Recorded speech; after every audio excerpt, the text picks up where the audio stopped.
Hello, and this is the Apocalypse Will Be podcasted. We are a married couple from Atlanta with boring day jobs. We have been together 12 years, and we usually create a lot of weird performance art to entertain people.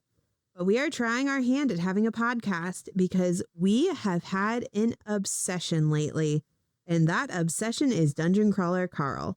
This is a spoilers podcast, and we will be discussing plot points from all 7 Dungeon Crawler Carl books.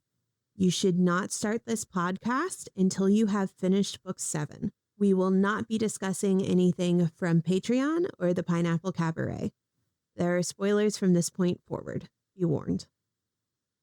So we are officially getting into book 7. We're going to be starting out with Tempest's Floor 8 recap report. Well, it's Quasar's niece, and she's interviewing him on the basis of it being a school report. Matt's using this as a literary device to do a Floor 8 recap, basically. And recaps are a trope that they use to help people with bad memories like myself remember what happened the last time without having to reread the entire book.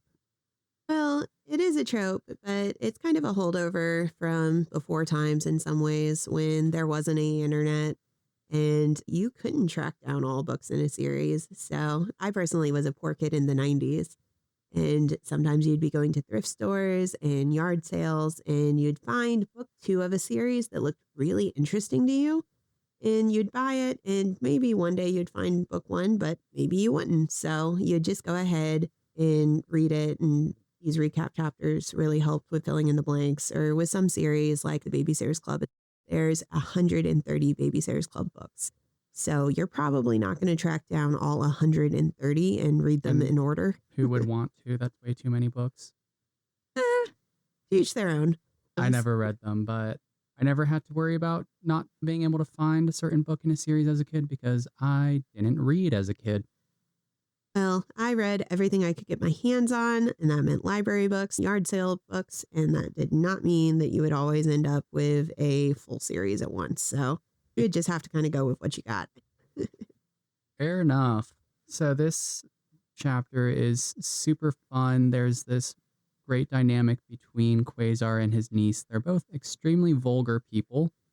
So kind of wondering if that runs in the family. Definitely. And he does call her his niece and say that she's in school. But an example I thought of is it states in the Lord of the Rings books that hobbits aren't adults until they're 33. So maybe this person is not the, maybe 10-year-old that we're imagining saying all this super vulgar stuff. Right. The ages of some of these alien races can be a little hard to discern. I mean, especially when you're talking about people in the Sinner System, which Quasar and his niece aren't. With people in the Sinner System, I mean, they can be hundreds, thousands of years old, and you can't really tell just by looking at them. One of the things that I think is interesting that they kind of play with is the idea of what makes someone a kid or not a kid. And is it just based on age? Right. I think you're talking about with the kids trying to get involved in the war efforts in book 7. Yeah, and they're like, we're older than Donut. Which technically they're not wrong. They're not wrong. And they're like, well, Big Tina, the dinosaur, is just a kid. And, her mom doesn't want her to be in danger. And it gives Carl an existential crisis, which is for another episode. It really does. So great thing that's right around the beginning of this chapter when Quasar finally starts explaining what happened. He brings up the card system, and this is a great example of a lampshade hanging. So what is lampshade hanging? The lampshade hanging is another literary trope, and Matt Dinniman likes using it a lot. But basically, the easiest way for me to explain it is it's calling attention to what the audience is already thinking. Usually, Donut is the one who's doing lampshade hanging in this series. Absolutely. It's kind of like a form of breaking the fourth wall. And here in this Floor 8 recap chapter, Quasar is talking about the card system, and he says, some people hate that nerd shit, especially when there's a lot of rules, but I say whatever, right? And I think that card system was definitely a lot and could be basically on par, I think, with the train system. It seems like just a very complicated system. I'm sure a lot of people who are into Magic the Gathering or Pokemon or Yu-Gi-Oh! Were all over it, and I didn't dislike it by any means, but it definitely got a little confusing. It definitely did create some cool characters and added to the world. Yeah, I mean, without the whole card game, we wouldn't have She Maria as a reoccurring character and plot point going into book 7. So, other than this chapter serving as a recap of floor 8, what did you get out of it? It was really funny and it did a good job of serving as a recap while also being very good comic relief. And it also reminded us that these characters that Carl are interacting with do have families. And as shitty as he is towards his niece, he does seem to care about her. He does. I mean, he's basically trying to teach her an important lesson in a very asshole way when it gets to the point where she says, if you don't help me, I'm going to tell my dad that you said you're my real dad. And he's like, keep saying shit like that, you're going to go far in the world. And he's basically proud of her in that moment. Definitely. And he also seems concerned for her safety. And, she seems concerned for her safety too. When she's like, Uncle, can we possibly be in danger because you're Carl's lawyer? And he's like, yeah, seems kind of possible, kid. And I think it's interesting that he brings up that they live on the far reaches of the galaxy, which is interesting because I wonder how that works with the tunneling zones. Yeah, he has to be, especially because he is shown as being very disheveled and like he was, pulled very quickly into a lot of the situations that he's going into with Carl. I mean, that's just typical of anything involving Carl. You're not going to get a lot of heads up, not just as his lawyer, but anybody around him. Another thing that I think is really interesting in this chapter is a couple of things that are foreshadowing for pieces that come later in this inevitable ruin. One thing he says is never sign a contract in the Naga system because they like to change the rules on you. And the first time I listened to this, I did not pick up on that at all. It just, went right by me. No, that was definitely something that on my second read through, I was like, oh, is this something he told Carl too? Like, who knows? Yeah, because in book 7, when that happens, and Carl is just like, fuck you, I'm not taking your deal with the remaining Naga in faction wars. And I was kind of like, wow, that was pretty messed up of Carl to just make that decision on behalf of everybody in the dungeon and everybody on Earth. But yeah, I wonder if Quasar did tell him that, or even if he didn't, I'm still like, oh, well, I'm glad he didn't take that deal then, because it seems like that guy maybe wasn't going to be true to his word. And I think the advice that he gives his niece of don't try to be nice is definitely a overarching theme in the book. What way? In that I think they're always trying to do what's right, not necessarily what makes people feel good in the moment or what makes them feel validated. And I think a lot of the time there's kind of an attitude of, we don't have time for your feelings right now. Yeah, I mean, that definitely happens a lot of having to shove your feelings and your emotions down because everything around these characters is just happening so fast. As the reader, I remember my first time going through, I was maybe 20 chapters in, and I said to Bree, like, does this book have any chill, or is it just 120 miles an hour the entire time? Book 7 is my favorite book, and I think everyone gets pretty obsessed with it when they're reading it through for the first time. I know I was staying up past my bedtime reading every night. Same.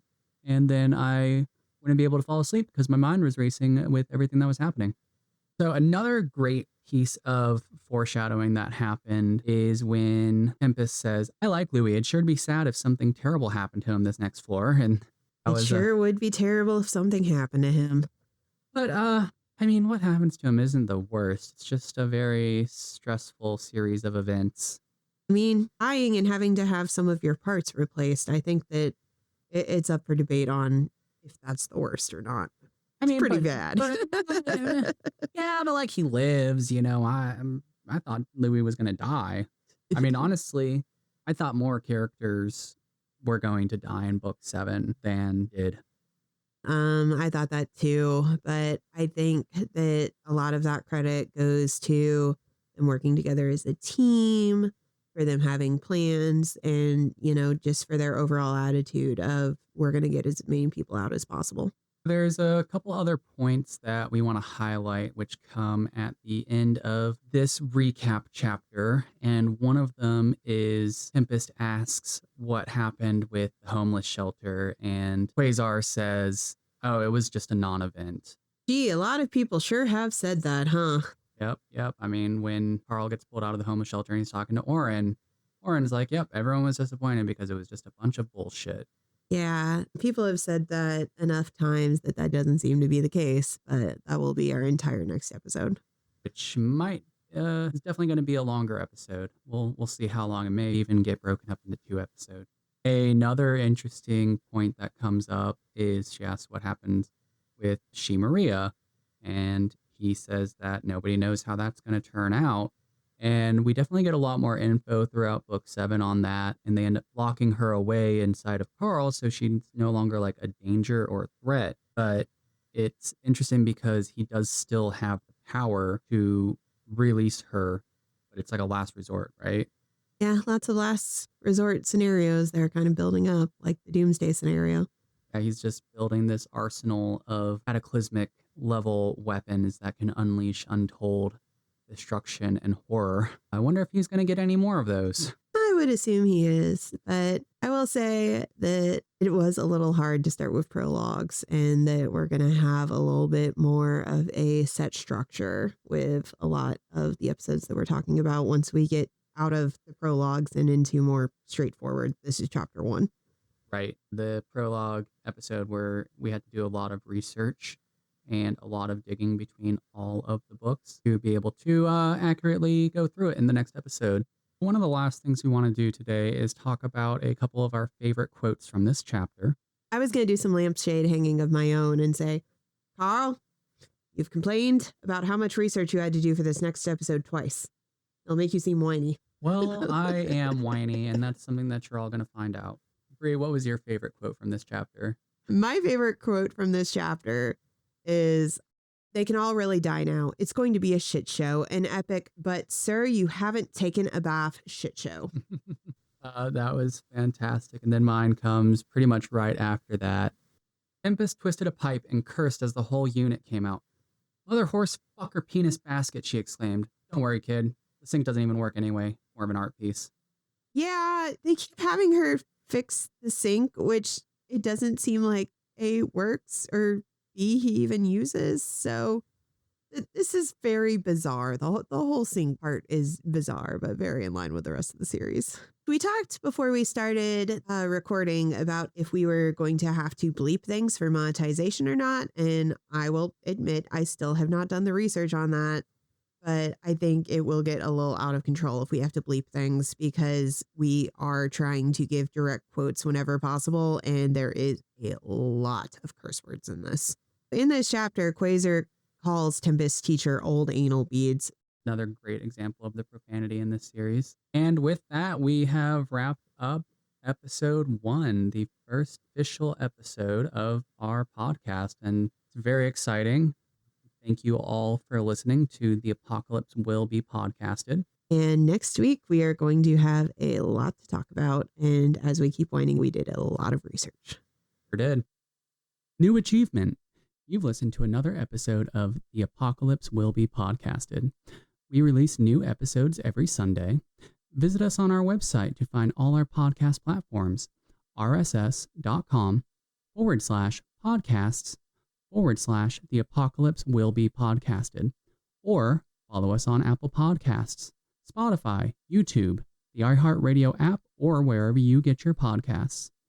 You can find us on Facebook at The Apocalypse Will Be Podcasted, and on Instagram at Apocalypse Will Be Podcasted. Now, get out there and like, comment, and subscribe.